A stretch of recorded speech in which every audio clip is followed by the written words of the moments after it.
Well, hello, Brett. Welcome to the show. I'm so glad that you're here. Thank you. I'm excited to be here. Yeah, I mean, your story and your new book are incredible. Even just starting with the introduction, I was blown away with how raw and honest you were being right out the get. Like it grabbed my attention.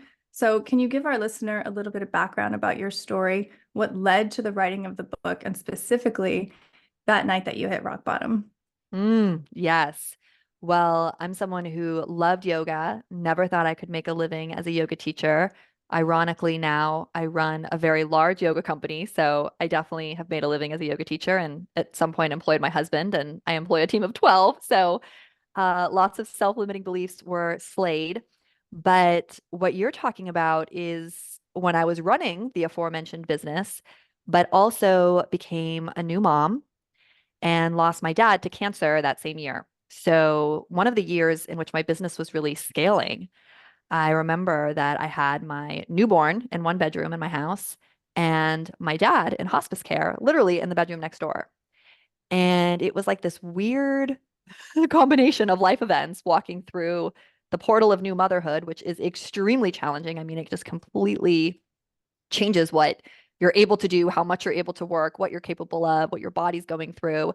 And then walking my dad through this death portal at the same time. I'm an only child. My parents are divorced. My dad never remarried. So when I say I was his sole care provider, like I'm not kidding.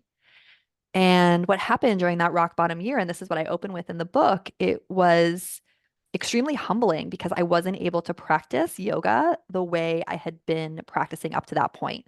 Up to that point, I was doing 60-minute classes, 90-minute classes. A lot of times I was teaching at studios and then going to the class after, whoever taught after me. I was very strict about how long I had to meditate, how long I had to do certain poses.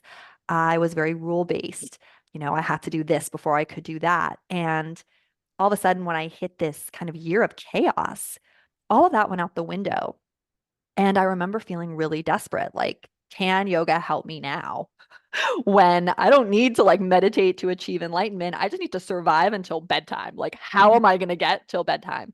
Could yoga help me amidst the chaos of what was my new normal, which was like diapers and bedpans and wails and screaming from every room of my house? Mm. And it's that moment that led to the framework, the personalization, and the yoga habits that I then put many years later in the book. Did you know when you were going through this, when you were starting to like carve your own escape ladder towards salvation or at least sanity, did you know that you were ritualizing these things or making it almost listing it to your survival, or were you just doing what you needed that day? There was a moment. So I was doing what I needed to survive each day. So, how I started practicing during this chaotic time, just so listeners can get a picture, is I would set a timer on my phone for however long I had to practice. Sometimes that was 5 minutes, sometimes it was seven, sometimes it was 10. And it would literally be like a countdown timer. And what I would do, they say necessity is the mother of invention, right? So I would just go to my yoga mat.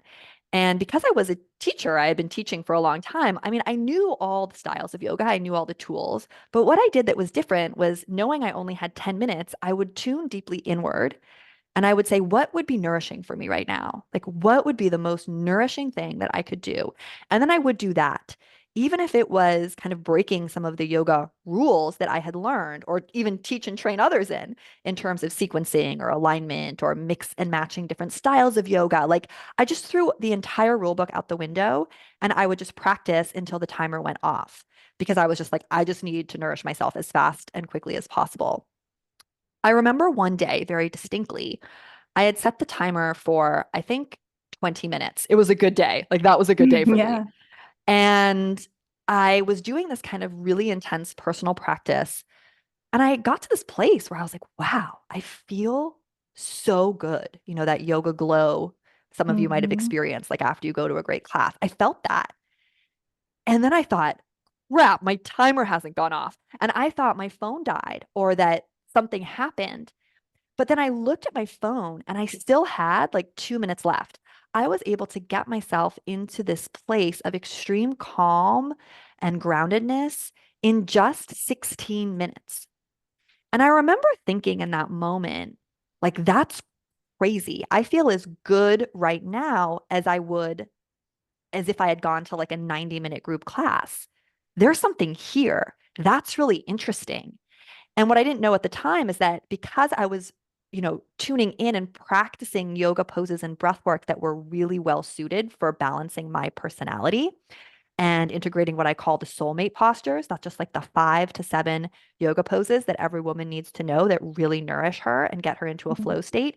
Because I was integrating those things, I was able to feel so fantastic and just like grounded and calm in such a short amount of time.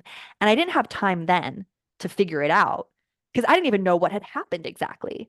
But I Mhm. made a mental note. I was like, when I survive this year, I'm going to figure out how I did this, and then I'm going to teach it to every single woman I know. And Mhm. that's the personal ritual framework that I lay out in the book. What are some of those soul poses? Well, they're going to be different for each of us, those soulmate poses.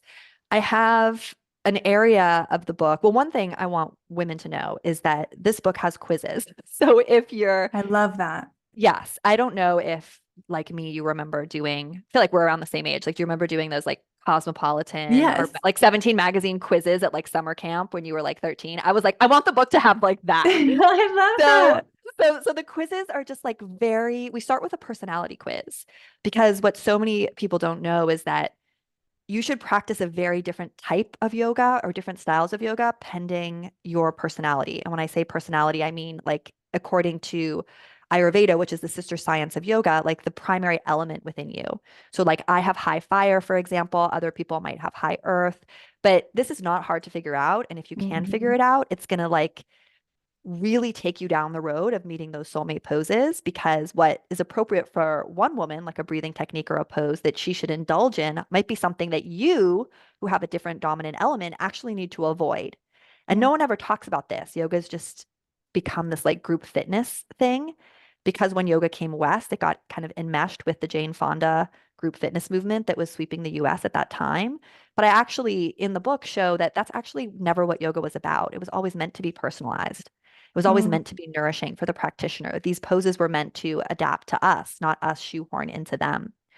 So there's actually a quiz that can help you find those soulmate postures. But to give people ideas right now, the soulmate poses are the ones that help you deepen your breath the fastest and the most efficiently.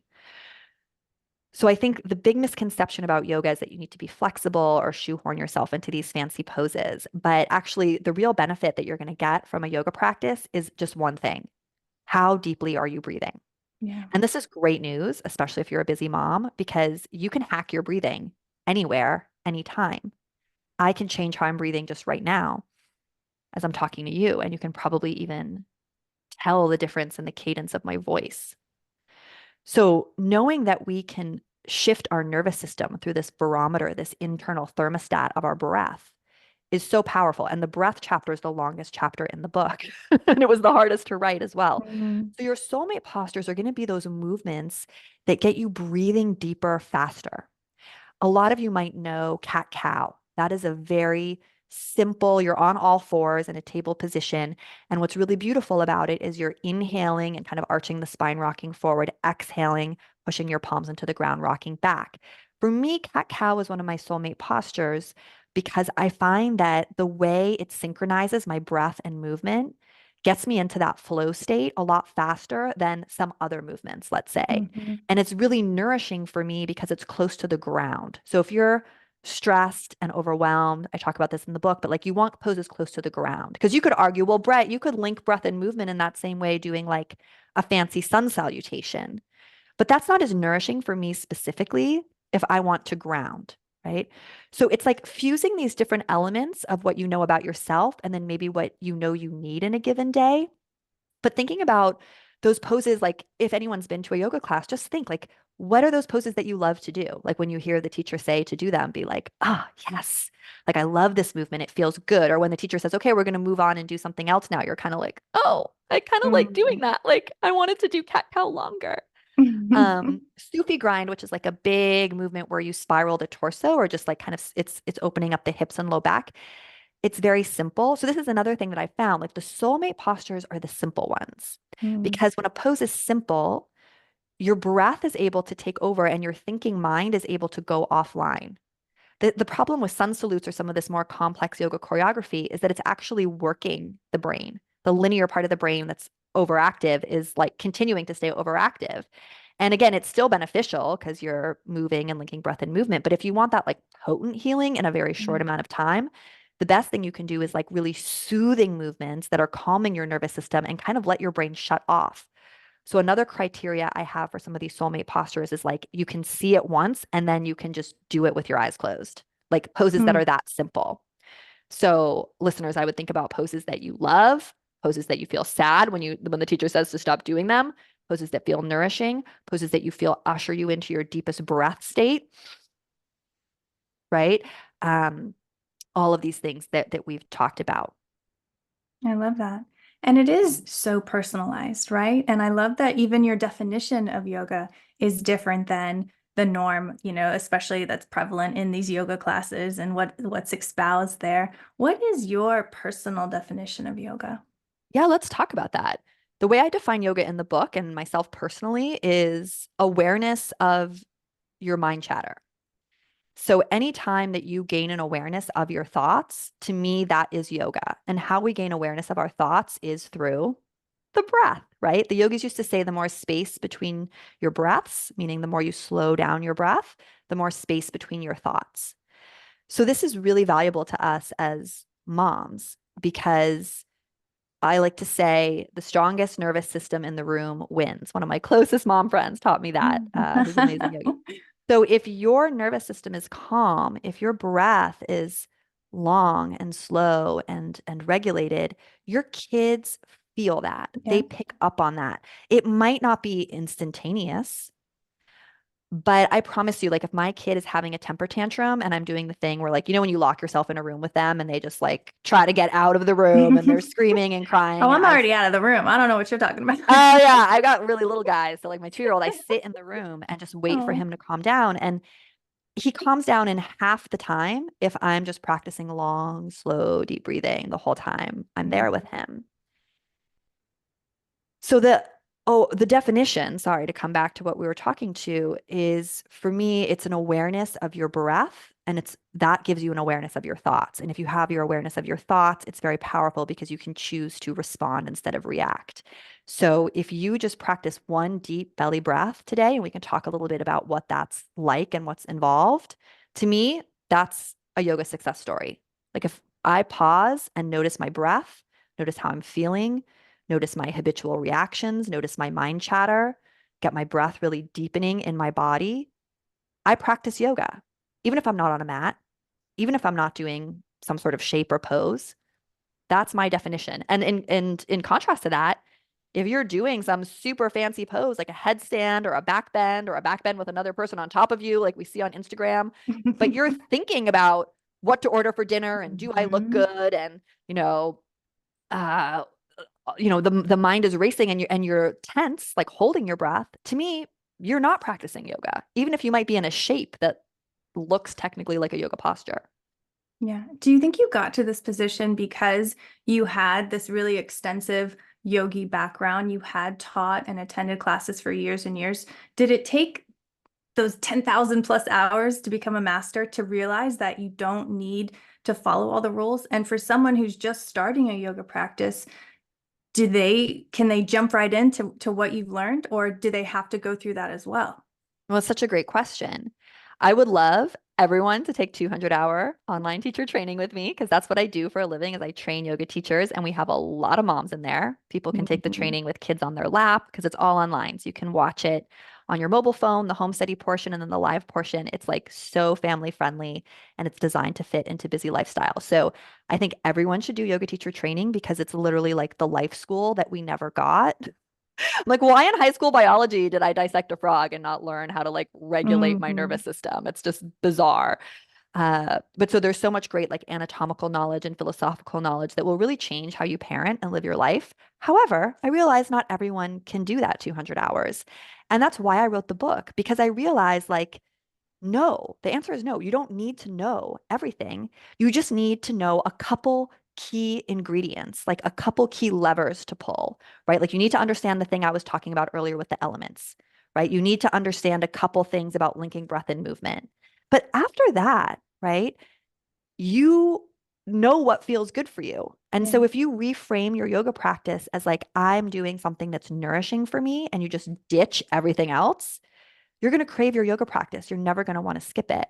And for those who are just worried or struggling, like that's what the book is for. And if you're still struggling, there's the quizzes that literally tell you, like, just do this. So you kind of assemble a little personal ritual as you go through the book. So no, you need to know enough, but you don't need to know everything to make a Yeah. personalized practice. Yeah. And I love how your definition of yoga really is in alignment with meditation. And it seems like, this yoga of awareness is something that people really need to go through and do the work to get the most benefit. What would you say to the people listening, the women listening, who are afraid to go within, to face the demons, to face the darkness that they've been dealing with potentially since childhood? It sounds a little dramatic, but it's not really, because that's where you meet your true self, is when you get quiet. What would you say to her to encourage her to take the journey, to have the courage to do it? Well, I mean, people listening to this are parents, right? Moms. So you do it for your kids. You do it to evolve the generational healing and to heal your wounds. Because if you don't, I promise you, you're passing them on, not intentionally, but even like subconsciously to your kids. So a lot of times when I don't want to get on the mat for me, I'm like, I want to get on my mat for my family. A, Mm, to role model for my children self-care, but B, because I know I'm going to show up as a better wife and mom and caregiver if I center myself, if I take care of myself. I can so relate to, the in the stretch chapter in the book, I talk about how as a yoga teacher, I see more tears in that stretch section of class than in any other portion, because all of a sudden there's nothing to do except hold and breathe and a stretch. While a lot of the other parts of yoga, as I said, we kind of have the choreography of the yoga poses to like entertain us, right? So our mind is like, okay, left foot, back mhm. heel to front arch, like squat, there's a lot of moving pieces. So it's kind of like entertainment for our brain. But then you get into meditation, like you mentioned, or you get into a long held seated stretch, and you don't have any of what I call the adult pacifiers, your Mm. phone, social media, TV, to numb or distract you or to reach for. And all of a sudden, like bubbles in a champagne glass, like emotions start to bubble to the surface when you have time to like pause, breathe, and tune inward. I guarantee you, I'm getting chills. If you're listening to this, like there are emotions buried deep within you that you haven't been willing to feel. And those may come up. But that is where it's like what we don't release becomes suppressed and then controls our actions and behavior, right? So that's why it's so beautiful to create some time and space. It doesn't have to be long, but to just let those emotions come up in a safe space, in a healing space. Um, it's an act of courage. I'm not going to lie. But I think if you have kids, it's like you really want to do this. Yeah. Yeah. And honestly, I think becoming a mother is one of the most courageous things you can do, because it's like you're thrown into the unknown. I mean, literally. And Mhm. there's no going back once you're in it. I mean, I think that was like my biggest realization when I had my first son. It hit me, and it was almost like one of those rock bottom moments where it's like, I need to get through this, and I need to be healthy and strong and not lose myself completely, but also to be here for him and to do the best job I can. Because that's really the driver, I think, at the end of the day, for all of us mothers. We want to do the best job we can do. And when it really gets hard in those days and those nights, it's like we need to dig deep, and having a healthy practice like this is so essential. And a practice that's adaptable and changes. So I think that's really important that we talk about because, in the book, we create this kind of 20-minute ritual. But then I say, let's tear it apart. The last part of the book is like, okay, we've created this 20-minute thing and that's the ideal, but here's how you'd change it and make it 5 minutes. Here's how you'd make it 10 minutes. Oh, babysitter's here and the whole house is clean. Here's how you'd make it 60 minutes. But the reality is, we need to be able to adapt our personal ritual to our life. So this is an additional layer of complexity. It's like once I've designed something that's balancing for my dominant element that really suits my personality, well, life is happening around me.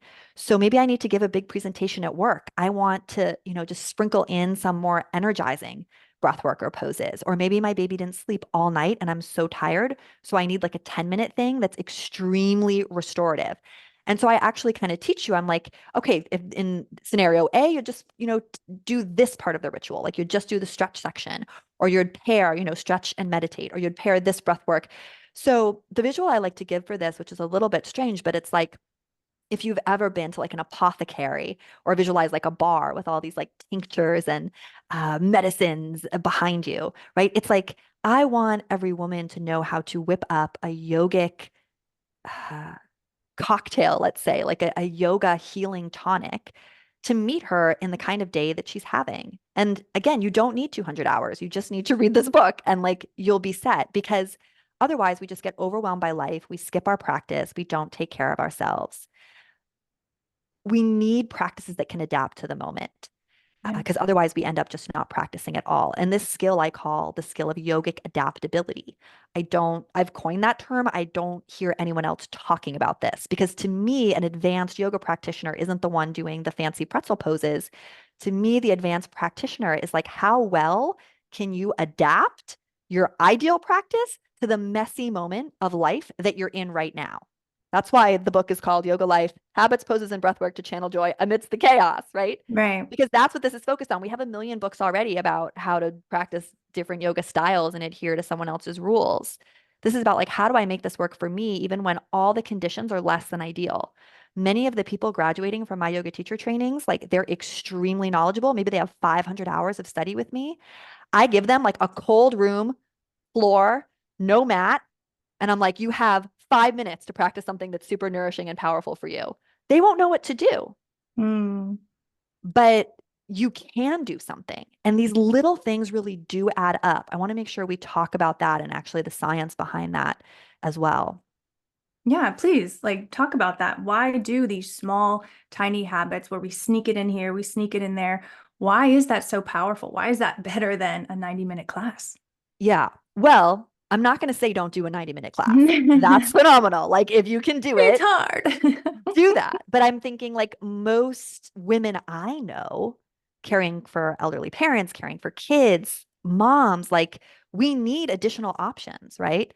So the analogy I like to use here, because what I find is, again, even my most advanced students, they wouldn't know what to do in that 5 minutes, and they also wouldn't think that it would be worthwhile, right? They'd be Mm, like, "What? Why would I bother? It's not enough time." It's like watching 5 minutes of a movie, right? You're like, "Why would I do that?" But this is the analogy I like to use. I think we can all agree here. If we opened a savings account at a bank and we started putting money into it a little bit each day, that money would grow. Not only that, but there'd be probably a compound interest effect if we invested the money, or interest, like where that money would grow even without us doing that much about it. So there's definitely, we could agree that there's benefit in opening a savings account and depositing a little bit of money into it each day. So now I want you to think of your nervous system like that savings account bank. And when we take that viewpoint, it's like even just one moment of deep breath work in an argument with your spouse or amidst chaos is worthwhile. Even if I just do 5 minutes here, 5 minutes there, deep, deep, deep belly breath at a red light in the car, mhm. right? Like that's 10 cents, 20 cents, a dollar going into that nervous system bank. So the results of your practice are cumulative. I'm going to say that again because it's so important. The results of your practice are cumulative, meaning that they're adding up over a span of time.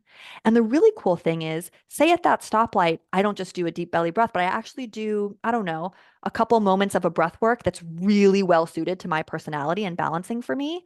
All of a sudden, that 10-cent deposit becomes like a 50-cent deposit, Mhm. right? Because I'm making it more powerful because I'm personalizing it to me and the little time I have. So it's interesting to me because I see advertisements for personalized shampoo. I'm sure other people are getting that on Facebook. Personalized medicine is the new norm, Mhm. personalized vitamins. Like we know that personalization is more powerful, yet no one's personalizing their yoga, breathwork, and meditation practice.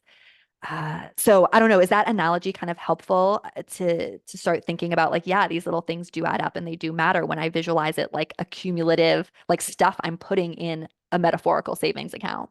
Oh, 1000%. And I think the opposite even drives it home even more. If you're on your phone too much, or you're having these automatic negative thoughts, or you're just, you're irritating your system more and more and more. One day you're going to be dealing with potentially a disease or just, autoimmune issues. And you're like, oh, well, because I've been abusing my mind and my body all these times, little by little every day. And so, of course, if you flip it around and do things that fulfill you and support your nervous system and support your body, it's gonna you don't always have to calm everything down. It's like you're good. Your baseline is good. Yeah, one of the things I talk about in the book is what I call yoga habits. I love the yoga habits because there we're operating off the assumption that even your 20-minute ritual, which you can make modular into like a 5-minute ritual, didn't happen. Like it still didn't happen, right? Because this is real life, right? You'll oversleep. Someone is sick, right? So then the sprinkled throughout the book are what I call these yoga habits, which are basically little ways that you can sneak yoga in between other activities, even if you're nowhere near a mat, like in your car, for example. Or I make tea a lot because I love tea. Now, if I'm making tea and the water's boiling, I use that sound of the water boiling and waiting for the water to boil to connect with my breath. I press into the Mm. kitchen counter. I do some like gentle stretches. I might do a side bend, right? Instead of scrolling on my phone. So it's all these ideas of like little habits, little ways that you can just inject either Vedic wisdom, meaning yogic wisdom, into how you're interacting with people, like your spouse or your kids. I give a lot of practical examples from my own life. Or again, a lot of this is about releasing perfectionism. I Mm. think so many women, we think something can only be meaningful or spiritual if it looks like a scene from Eat, Pray, Love with like an eco retreat in Bali and a white light.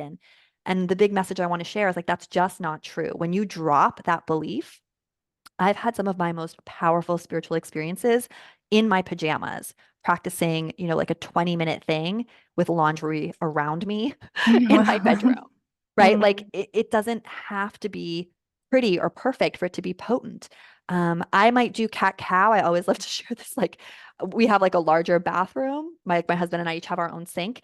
And so sometimes my husband will be shaving and I have yoga mats in every room. So I'll just roll out my bathroom yoga mat and I'll just do some cat cow and talk to him while he's shaving. And I'm doing some essential spinal movement and just kind of getting a little self-care in. And we're talking about weekend plans, right? So it's like, Mm. is that ideal? No. What would be more ideal is like solitude potentially, but it does count. At least Yeah. it's something. And my spine, guess what, feels better.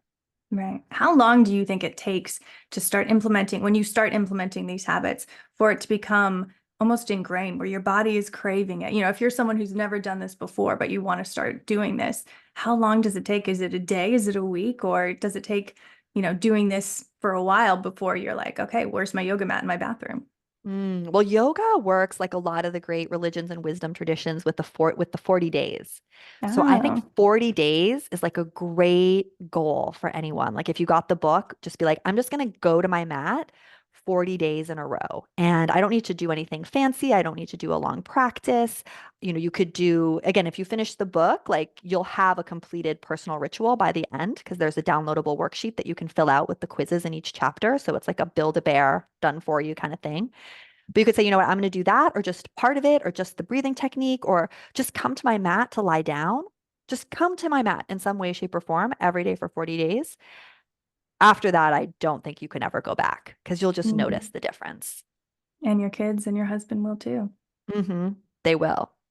I mean, I think one of the biggest things I've learned as a mom is just how much what I say to my kids is irrelevant and what I'm modeling for them is everything, right? They are just watching me like a hawk and Hmm. modeling my behavior. It's one thing for me to tell them something. It's completely different for me to embody and role model it for them. So to me that it just makes it so critical that like they need to see me practicing self-care. They need to know that people need time to recharge. Sometimes that's alone, sometimes it's with them. And it's actually great because I invite them to join me on the mat so much. Like sometimes they'll be randomly like, I won't be in the mood to do yoga. And they'll be like, Mommy, let's do yoga. And so Oh, then they're like forcing me to get on the mat, which yeah. is so great. Yeah, that honestly, like my boys are my biggest motivator to work out in this room and show them, even if they're just walking by in the hall and I know they see me, I'm like, okay, that was a small win because I know, just like you said, they're watching and absorbing your energy in every moment, good or bad. So it's Mhm. definitely encouraging to lean towards the good. Yeah. Okay, we are at the end of time. If there were one final message that you would want to leave with the listener today, what would that be? Notice your breath today. You can ask yourself these questions. Am I breathing fast or slow? Do I feel the breath more in my belly or my chest? Am I breathing through my nose or mouth? And just this inquiry process of asking yourself these questions, even better if you can get your hands on your body, like ask yourself that with your hand on your chest and belly, just asking yourself those questions and the attempt to notice your breath soothes and calms your nervous system. This has been proven by science, guys. So even if you don't actually end up changing your breath in any big way, just that process that inquiry process is going to start changing the hormones and peptides and how everything is functioning in your body.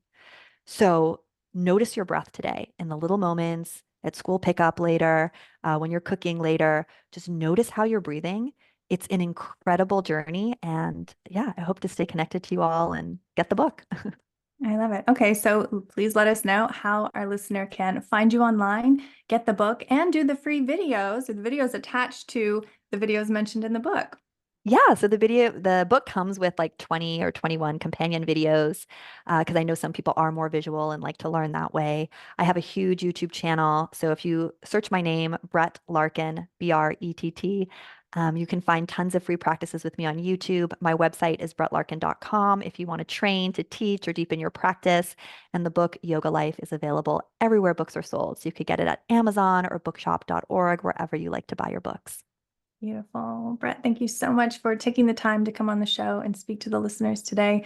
Your story is incredible. Your book is incredible. Love the quizzes. It's awesome. And yeah, just thank you for everything that you're doing in the world, especially for all of us busy moms. Thanks for having me.